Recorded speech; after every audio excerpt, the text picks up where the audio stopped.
Salam sejahtera Malaysia, denyut nadi suara rakyat bergema di channel ini. Jangan lupa tekan butang subscribe, like dan share. Malaysia kita punya, cintai Malaysiaku, kita jaga kita.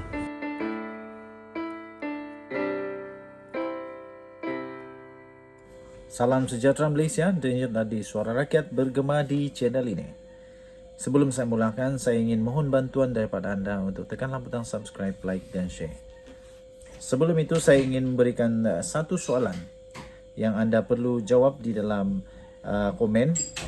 Yang pertama ialah, siapakah yang lebih baik untuk jadi timbalan Perdana Menteri?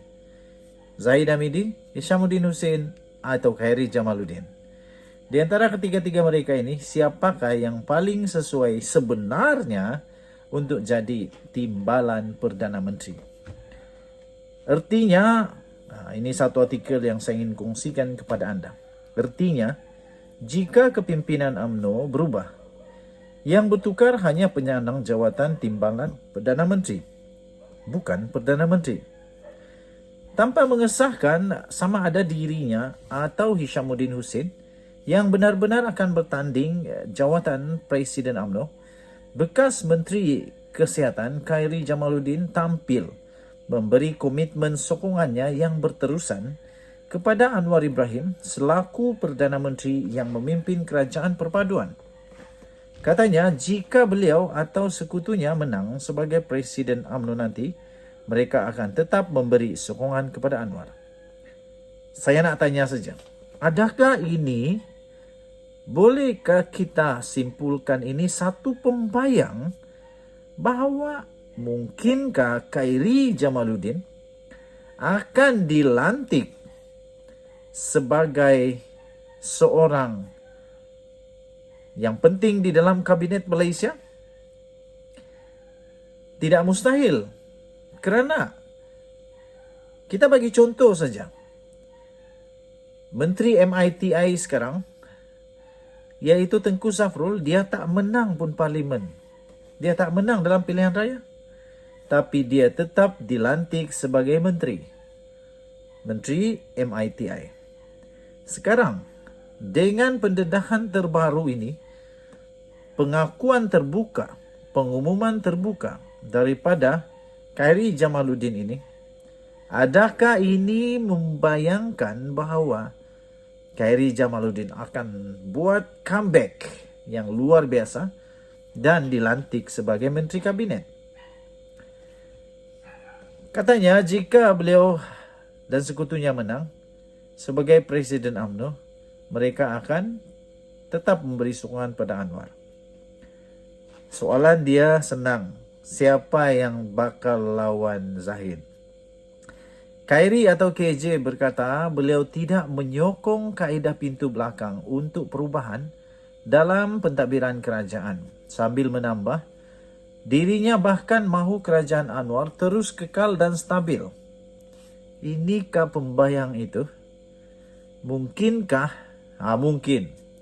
Mungkinkah Khairi mahu kerajaan ini stabil? Kerana beliau boleh mendapat peluang untuk comeback. Terdapat kebimbangan sekiranya berlaku perubahan dalam kepimpinan UMNO, ia akan membawa ketidakstabilan politik yang akan membawa kepada kejatuhan kerajaan. Satu lagi langkah Sheraton dan satu lagi kerajaan akan masuk dan seorang Perdana Menteri baru mengangkat sumpah, katanya. Tambahnya lagi, saya ingin menyatakan ini dengan jelas di hadapan semua orang di sini. Jika saya atau sekutu saya memenangi jawatan Presiden UMNO, memenangi kepimpinan parti saya, kami akan memberikan sokongan kami kepada kerajaan perpaduan, kepada Anwar Ibrahim dan kepada anda.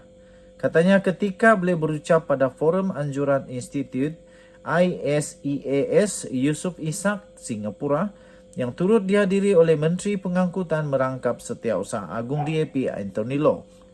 Beliau seterusnya menjelaskan pemilihan UMNO yang akan datang ini adalah sangat penting dalam konteks untuk membawa pembaharuan kepada parti.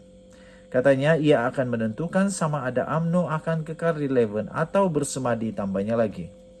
Malah dalam konteks berkaitan katanya, KJ turut menawarkan perjanjian jangka panjang di antara Pakatan Harapan dan Barisan Nasional bagi menjamin kestabilan yang berkekalan selepas beliau atau sekutunya memenangi pemilihan UMNO nanti.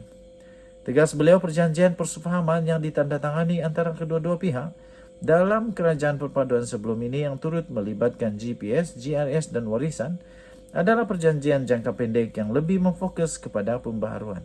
Katanya, sekiranya kita mahu membawa haluan dan visi yang lebih sentris di negara ini, di mana Anda, Lok, dan saya boleh bekerjasama, marilah kita membentuk semula struktur sedia ada, katanya. Dan marilah kita membawa visi untuk menentang monoetnik blok pembangkang Perikatan Nasional dan membentangkannya kepada rakyat Malaysia, tegas KJ lagi. Jadi mahu dibimbangi apalagi sekiranya berlaku perubahan dalam kepimpinan UMNO. Dengan jaminan tersebut, hakikatnya tiada apa lagi yang ditakuti dari segi kesan pemilihan UMNO nanti kepada kedudukan Anwar dan kestabilan kerajaan perpaduan yang penubuhannya adalah atas tita yang di-Pertuan Agong.